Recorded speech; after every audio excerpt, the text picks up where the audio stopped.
Your love's so hard to find.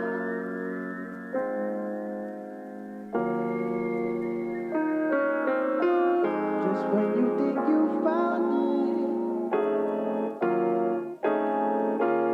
the illusions in your eyes.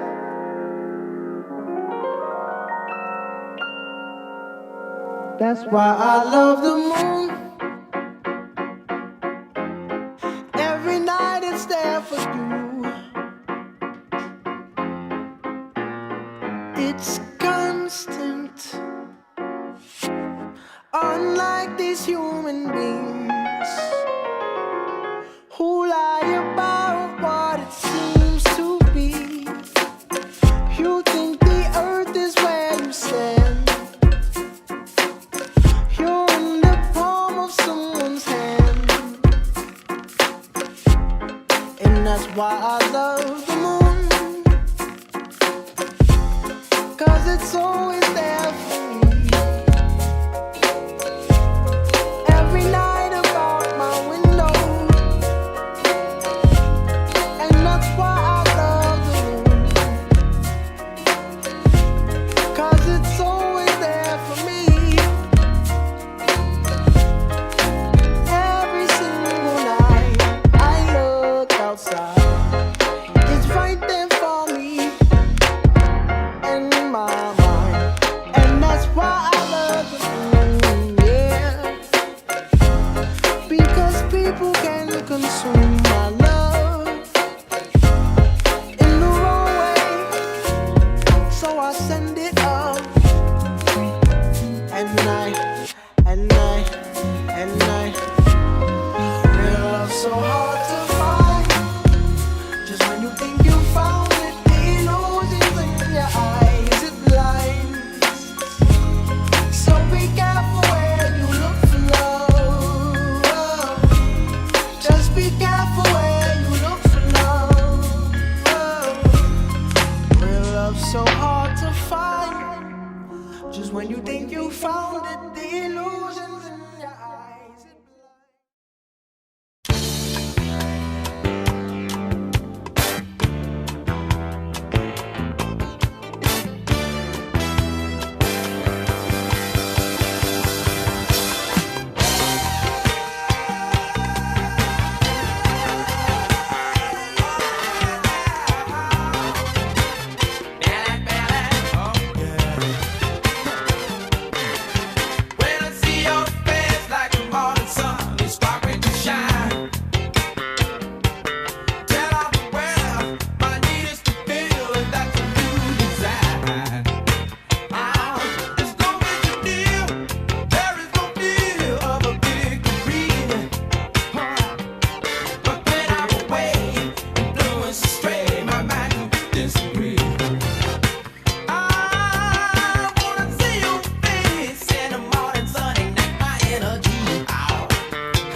what your life like. Try to live your life right. People really know you push your buttons like type right. This is like a movie, but it's really very lifelike. Every single night, right? Every single fight, right? I was looking at the gram and I don't even like lights. I was screaming at my daddy, told me it ain't Christ-like. I was screaming at the referee, just like Mike. Looking for a bright light. Seagull, what your life like? Riding on a white bike, feeling like a sight bike. Pressing on the gas, supernova for a night light. Screaming at my dad and he told me it ain't Christ-like. But nobody never tell you when you're being like Christ. Only ever seeing me, only when they needin' me. Like if Tyler Perry made a movie for BT, searching for a deity. Now you wanna see it free, now you wanna see it free. Let you see it 3 apiece. Tell me what your life like, turn it down a bright light. Driving with my dad and he told me it ain't Christ-like. I'm just trying to find, I've been looking for a new way. I'm just really trying not to really do the fool way. I don't have a cool way, being on my best though. Block 'em on the text though, nothing else next though. Not another word, let a picture or a decimal. Wrestling with God, I don't really wanna rest so. Man, it's really lifelike, everything in my life. Arguing with my dad and he said it ain't Christ-like.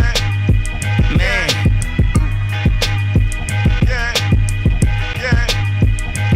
You know it's like somebody only close you can get you like off your. I be on my. I woke up this morning, I said my prayers, I'm all doing good. I try to talk to my dad, give him some advice. He starts spazzing on me. I start spazzing back. He said that ain't Christ-like. I said, ah!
Welcome to YX. My name is Victoria, and I want to tell you a little bit about our service today.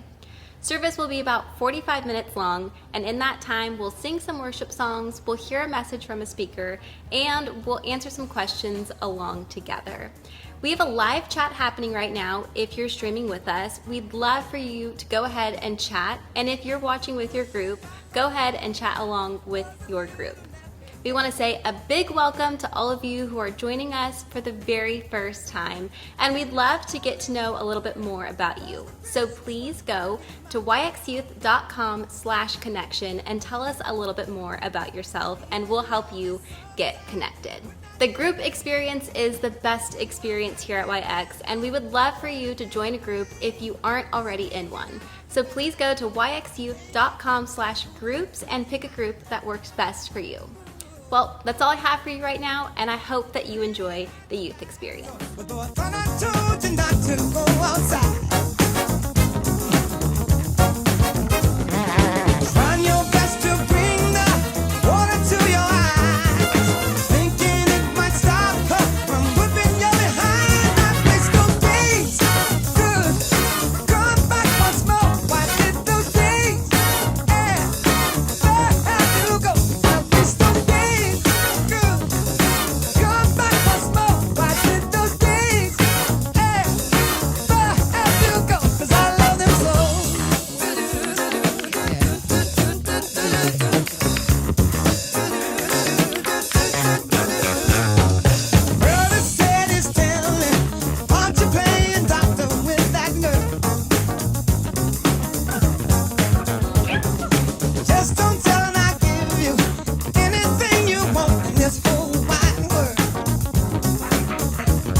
YX, I'm Roxy, and I'm so glad you're joining us today. We hope you've been having all the feels during this series we're in called Vibes. So far, we've talked about how it's normal to catch vibes and have emotions. We just can't let these emotions control us.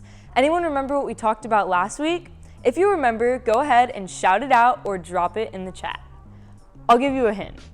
Jonah's face.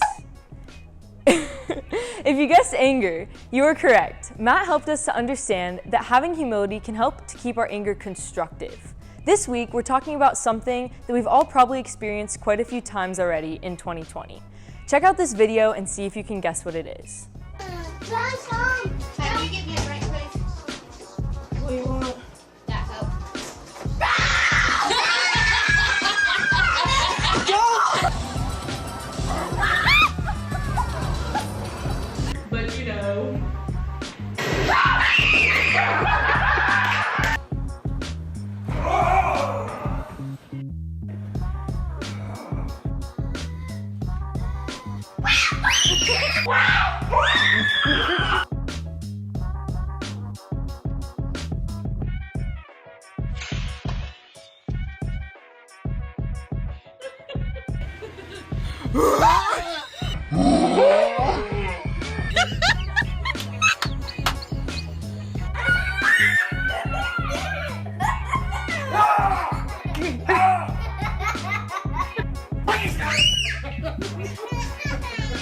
think I dropped my thingy over there under your bag. Can you go get it? It's a little blue thingy. Sky! All right. Oh, bro, you can't do that to me, man. I'm from the street. I'm not. That was too funny. Some of those scares were so good. I could feel how fearful those people were in that moment. In fact, fear is such a real thing that we all feel, and oftentimes we feel it in a much deeper way than just a quick scare. So let me ask you this. What is a real phobia of yours?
When night has fallen, when fear is coming, and still you're calling me.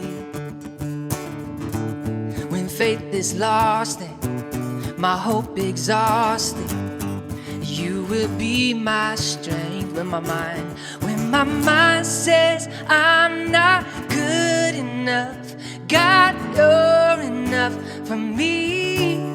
Yeah, I've decided I'm not giving up, 'cause you won't give up on me. You won't give up on me. Your love is holding on and it won't let go. I feel it breaking out like an echo. Your love is holding on and it won't let go. I feel it breaking out like an echo, echo in my soul.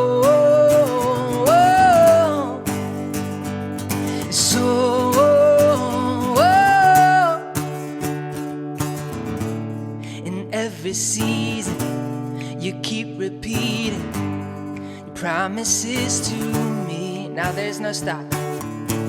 Now there's no stopping where you have started until it is complete. When my mind says I'm not good enough, God knows.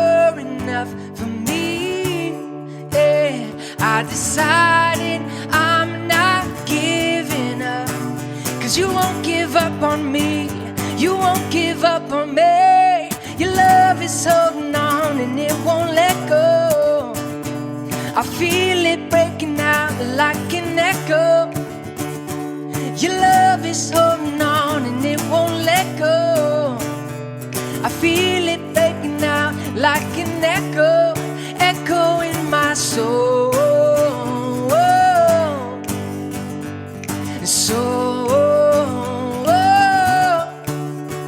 In my soul, in my soul.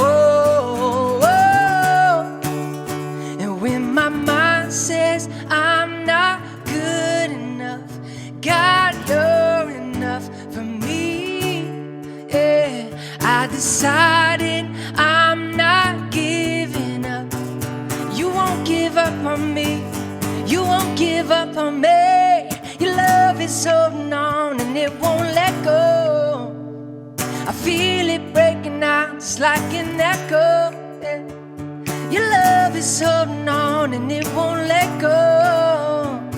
I feel it breaking out, breaking out. Yeah. Your love is holding on and it won't let go. I feel it breaking out like an echo. Your love is holding on and it won't let go. I feel it breaking out like an echo, echo in my soul. In my soul, in my soul, in my soul.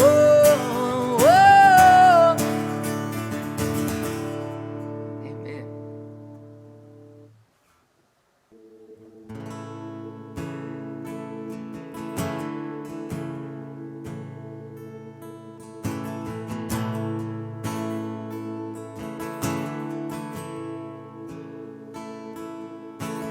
People come together, strangers, neighbors, our blood is one. We sing children, children of generations, of every nation, of kingdom come. Don't let your heart, oh, don't let your heart be in trouble. Hold your head up high, don't fear no evil. Fix your eyes on this one truth. God is madly in love with you. So take courage, hold on, be strong. Remember where our help comes from. Oh, oh, oh, oh, oh. We sing Jesus. And Jesus, our redemption and our salvation is in His blood. Yes, it is. Oh, Jesus, light of heaven, a friend forever, His kingdom come. Oh, don't let your heart be trouble. Hold your head up high, don't fear no either. Fix your eyes on this one truth. God is madly in love with you. So take courage, hold on, be strong. Remember where our help comes from. Oh,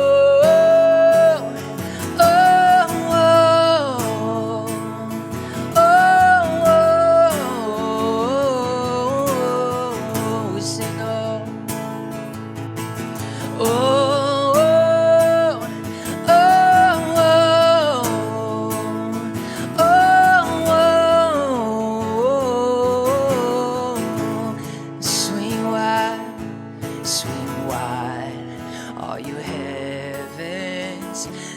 praise go up as the walls come down. All creation, everything with breath, repeat the sound. All his children, clean hands, pure hearts, good grace, good God. His name is Jesus. Oh, swing wide are you heavens, let the praise go up as the walls come down. All creation, everything with breath, repeat the sound. All his children, clean hands, pure hearts, good grace, good God. His name is Jesus. Come on, we lift our voice, sing oh. Oh, oh, oh, oh, oh, oh,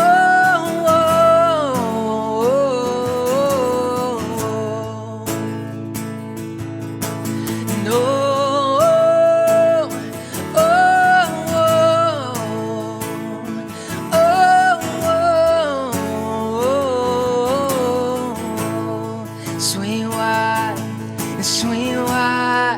All you heavens, let the praise go up as the walls come down.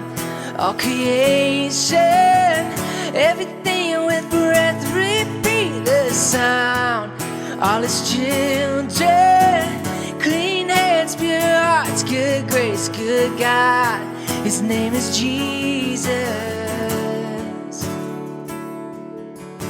Oh, Jesus, our redemption and our salvation is in his blood, yes it is.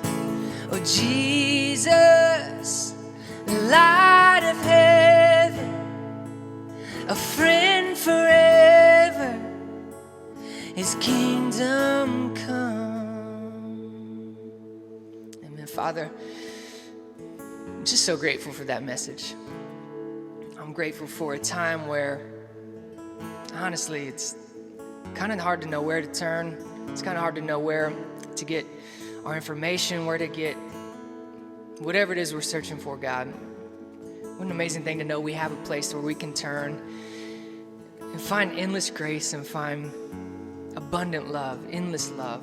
No matter what each of us bring to this space, to the room that we're in right now, you still see us, you still love us, you still care about us just the same, and you still give us grace. And I pray that as we experience that grace, that we would be people who give it out to other people. Give it out to other people who disagree with us, give it out to people who we might think are wrong about certain things, people we might think are just bad humans. God, the fact that you give us grace in those moments, I just think we should give grace to others too. So just continue to fill us, continue to allow us to experience your love in such a way that it's just effortless for us to give out that grace. I love you so much. In your son's name I pray. Amen.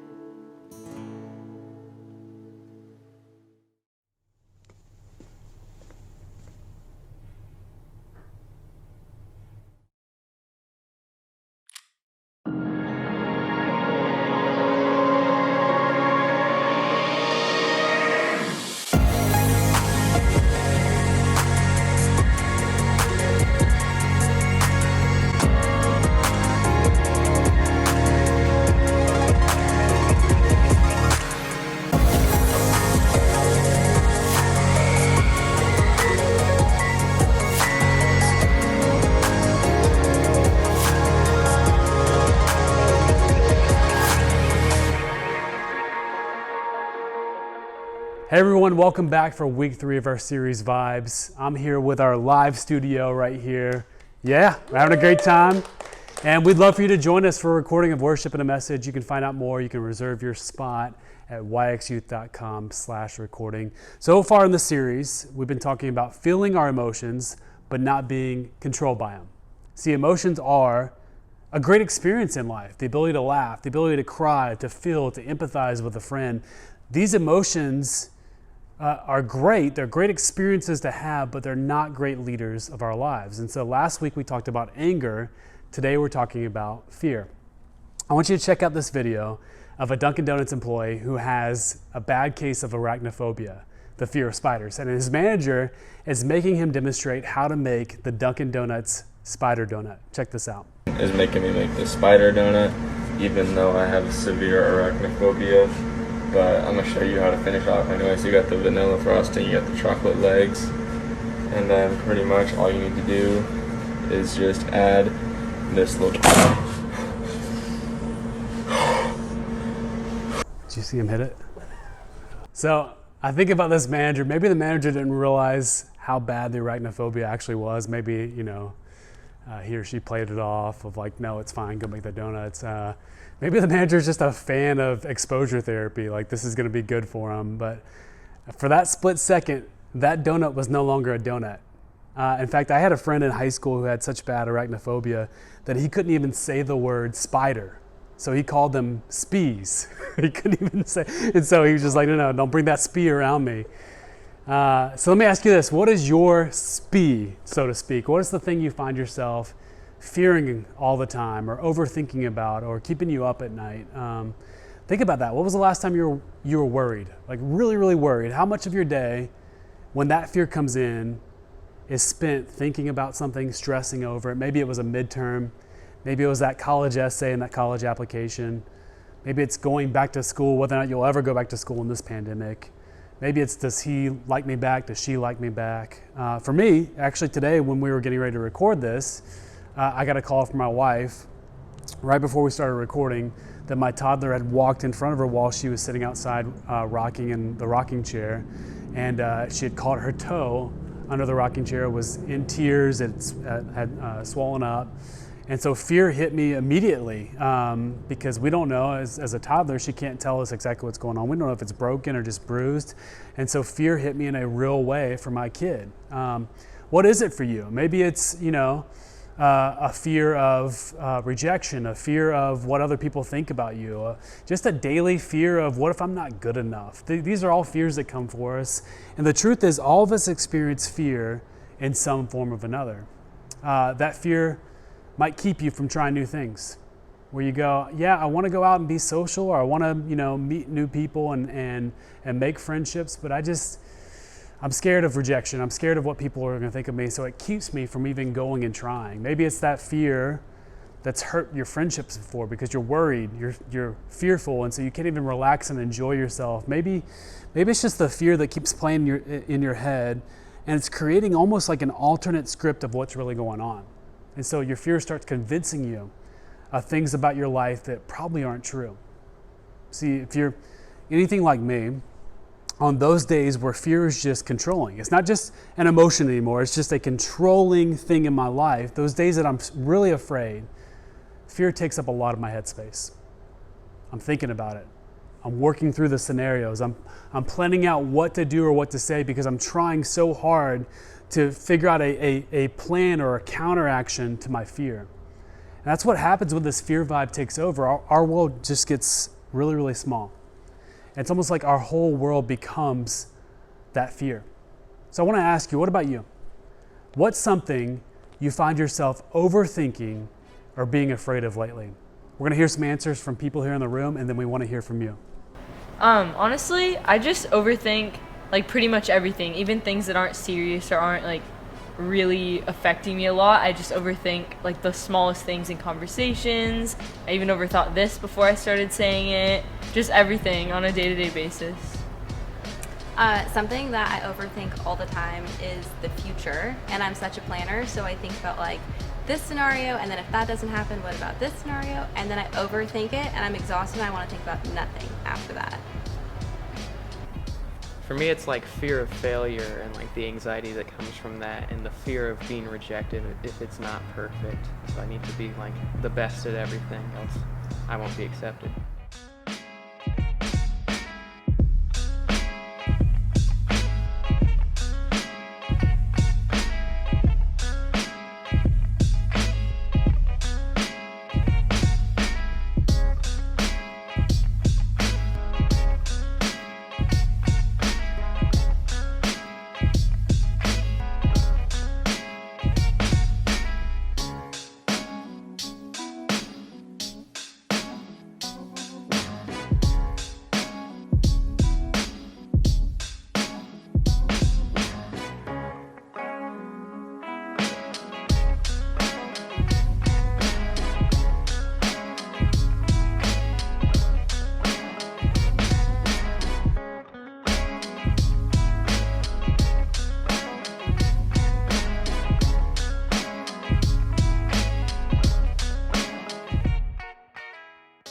All right, so think about all those fears you just heard on the video, maybe even in your group.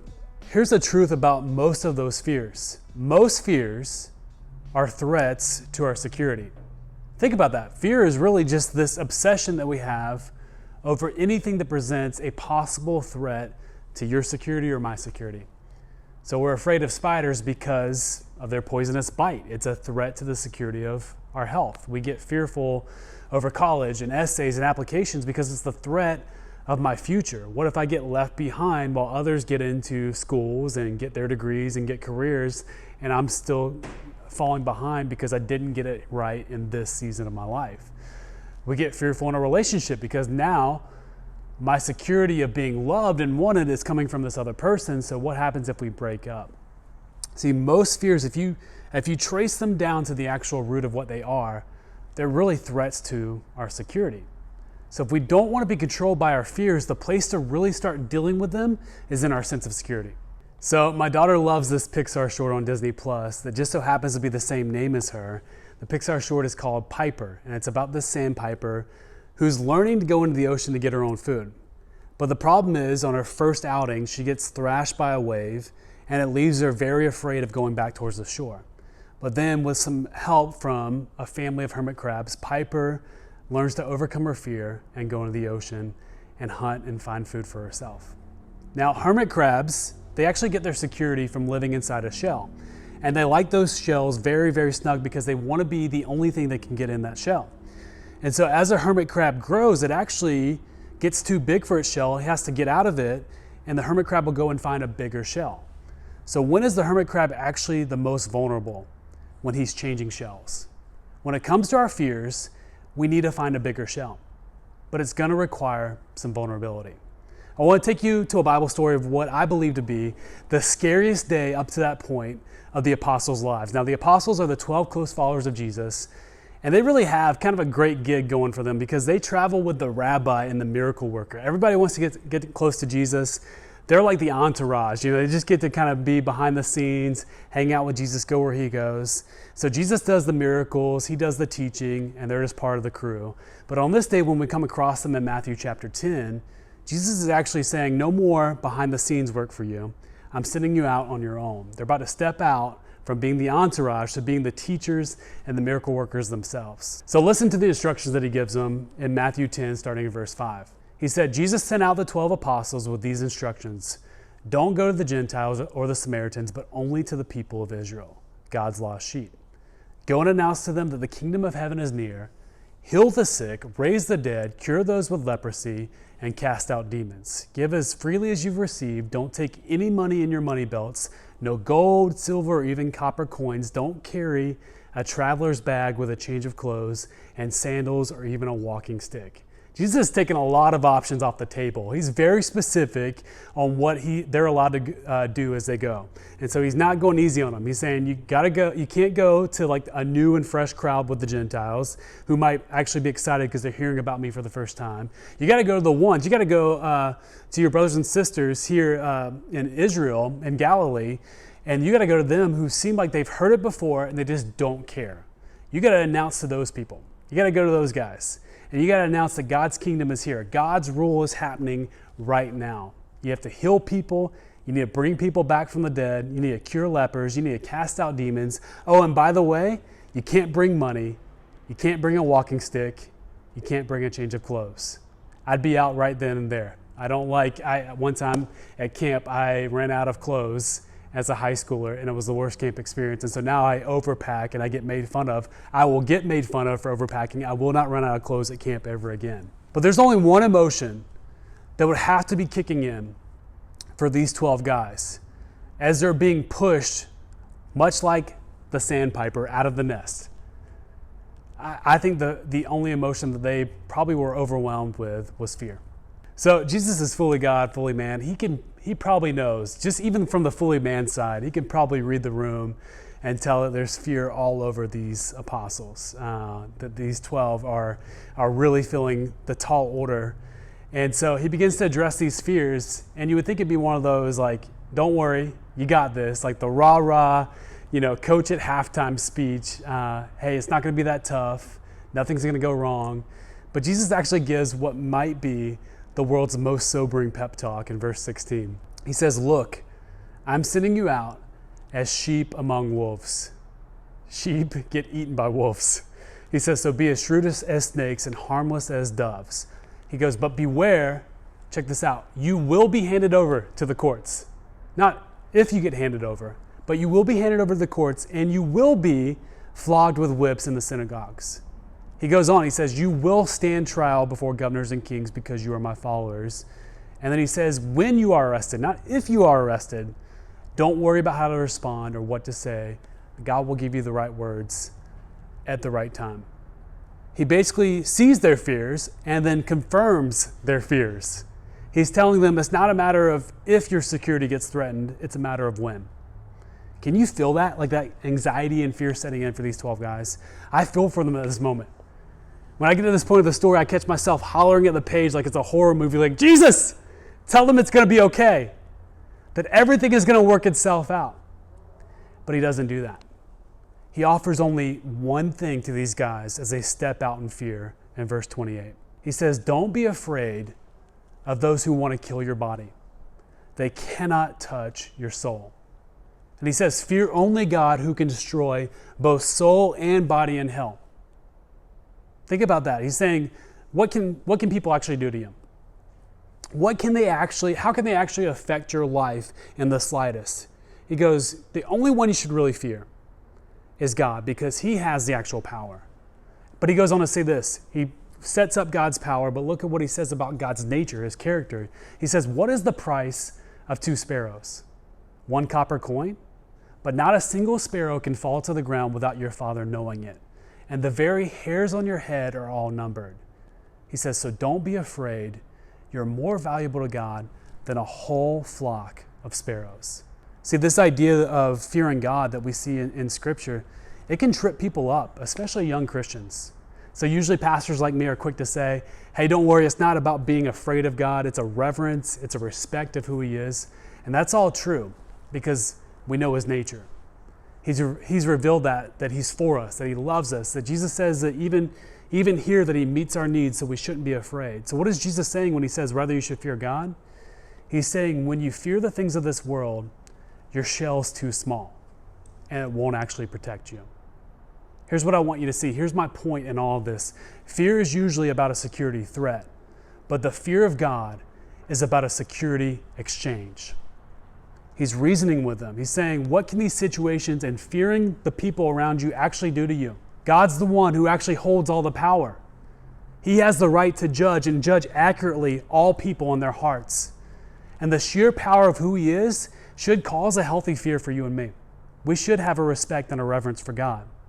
You might have heard the quote before, the only thing we have to fear is fear itself. What's more accurate is the only thing that we have to fear is God himself. What he thinks of us is what matters.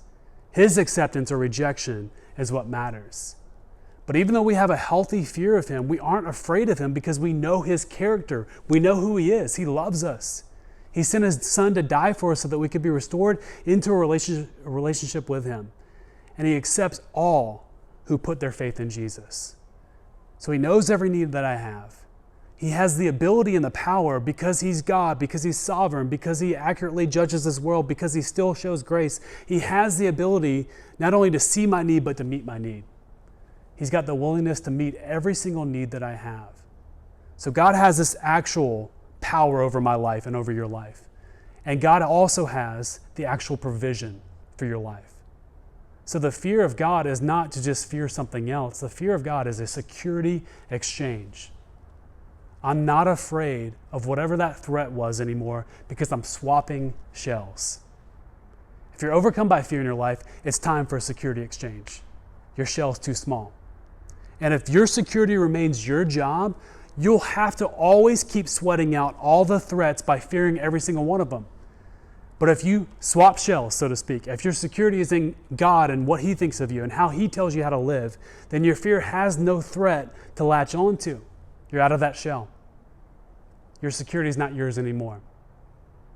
Let's be real. In some ways, and with some things, it's actually more scary to give up your control and to put your faith in God's security. Remember that the hermit crab actually goes through vulnerability to change shells. These leaps of faith moments into vulnerability with God are where we really learn to trust God. It's where we really learn to see firsthand that God is trustworthy. I can call around all I want in my own fear and in my own security, or I can take the next leap of faith, even though it's scary, into God's security. This is why Jesus didn't take it easy on the 12. This is why he didn't back down and say, it's going to be okay, you're going to be all right, you can still live in that old shell. He called them to something that was going to require of them everything. It was going to require provision to be left aside, their own power, their own sense of control, their own sense of security. All of that was going to have to be left aside. You can't follow God fully and stay wrapped up in your own security. And one of these apostles that was pushed out of the nest into trusting God, he was pushed out of his own security. His name was Peter. And years later, after Jesus died and rose from the dead, fear no longer controlled Peter. He was bold for Jesus. He was bold in how he lived. And here's what he wrote in 1 Peter chapter 5. He said, cast all your anxiety on him because he cares for you. You see, when Peter says cast, he means throw. Like the word here is hurl. It's throw, hurl, or heave. It's not a soft toss. You're not playing catch. Your fears are a game of hot potato. And when you feel anxiety, when you feel fear, when you feel worry, you take it, you don't hold on to it, you don't try to play nice with it, you throw it to Jesus. So Peter's experiencing this firsthand in the 3 years he spent with Jesus. He's learning that he's got to throw all of his fears on Jesus because God actually cares for him. So here's what I want you to see. Your fears are invitations to be vulnerable with a God who cares about you. So here's a simple way to start the security exchange. Pray your fears. That's it. Just pray your fears. As you go out this week, you take the next leap in giving your fear to Jesus by praying your fears directly to him. Please know this. This is so true. You're not a bad Christian if you still find yourself afraid.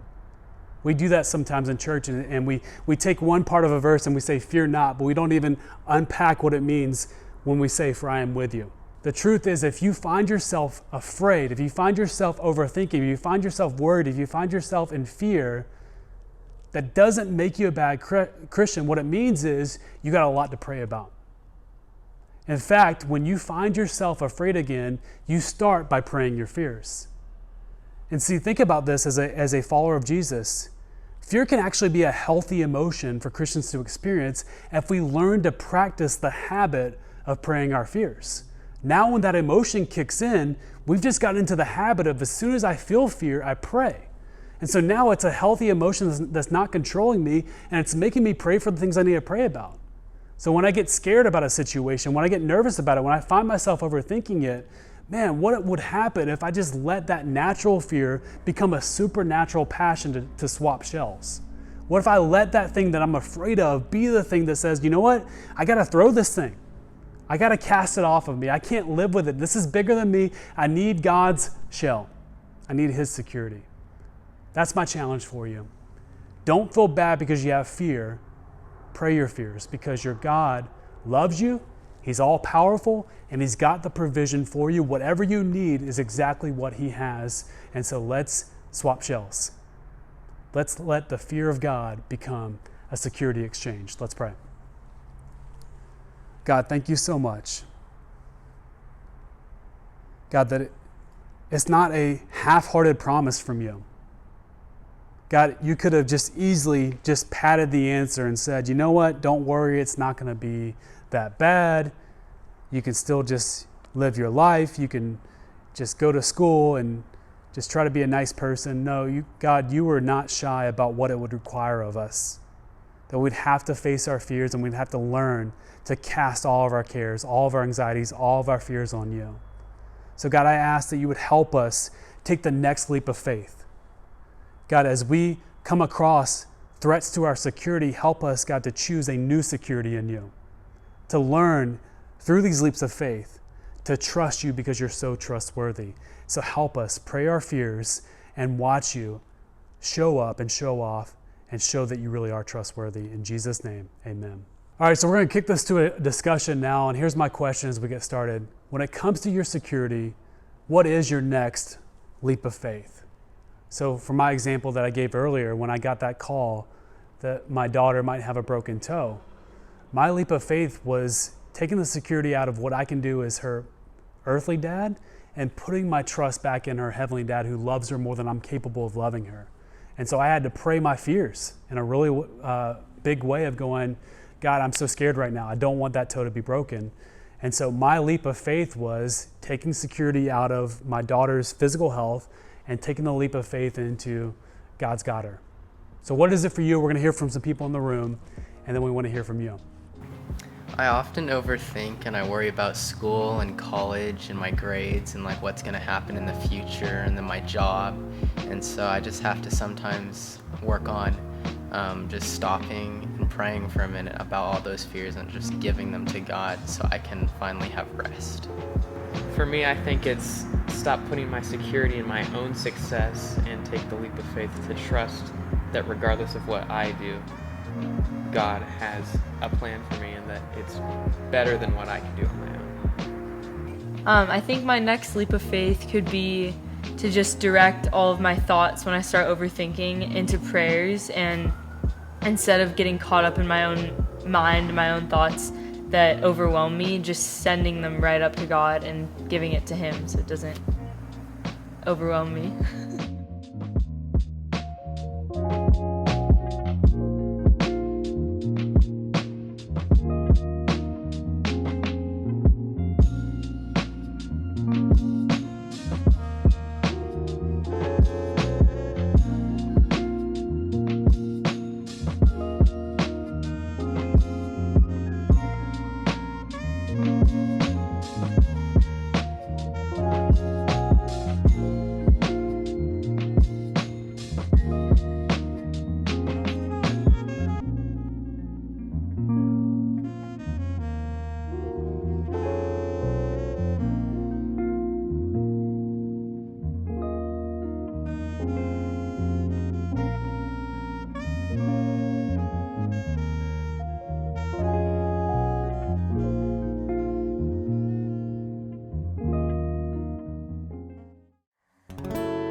all to peace. The storm surrounding me, let it break at your name, and still call the seas to still, the rage in me to still every wave at your name, Jesus, Jesus.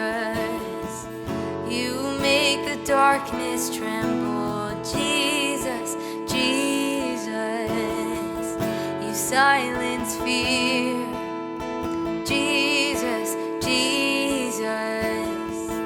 You make the darkness tremble, Jesus, Jesus. Sing, breathe, and breathe. Call these bones to live, call these lungs to sing once again. I will praise Jesus, Jesus. You make the darkness tremble, Jesus, Jesus. You silence fear, Jesus, Jesus. You make the darkness tremble, Jesus, Jesus.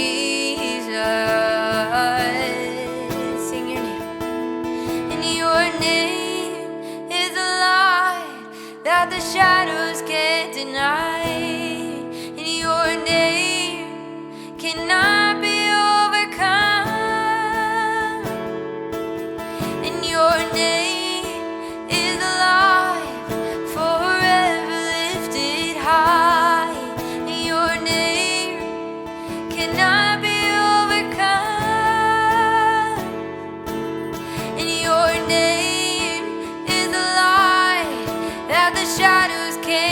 I, in your name, cannot be overcome. In your name is life, forever lifted high. In your name cannot be overcome. Sing Jesus, and Jesus, Jesus. You make the darkness tremble. Jesus, Jesus. You silence fear. And Jesus, Jesus. You make the darkness tremble. Jesus, Jesus.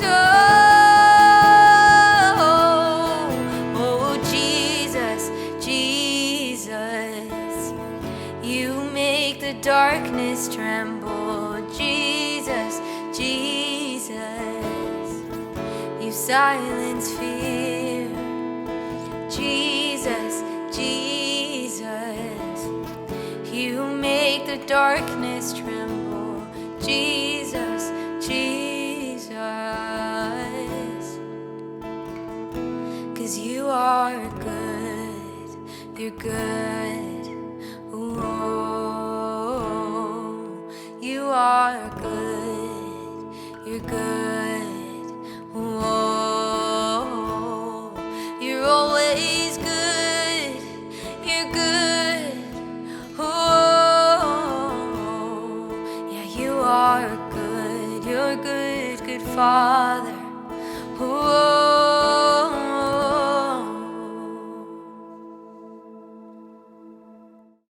Thanks for worshiping with us. We're so glad you joined us for YX today. If you're with a group and joining us for the first time, that's awesome and we want to say welcome. For those of you who are new and watching YX Live without a group, we'd love to meet you. We're going to drop a Zoom link in the chat and you can join us and hang out with us. There are opportunities now to be a part of the live YX recording. I've done it 3 times now and I can't tell you how nice it feels to be in person, listening to worship and hearing a message. There's only going to be 10 spots each week, so if you want to join us, make sure to go to yxyouth.com/recording and sign up today. It's been so cool going through the Bible app devotional called Vibes together.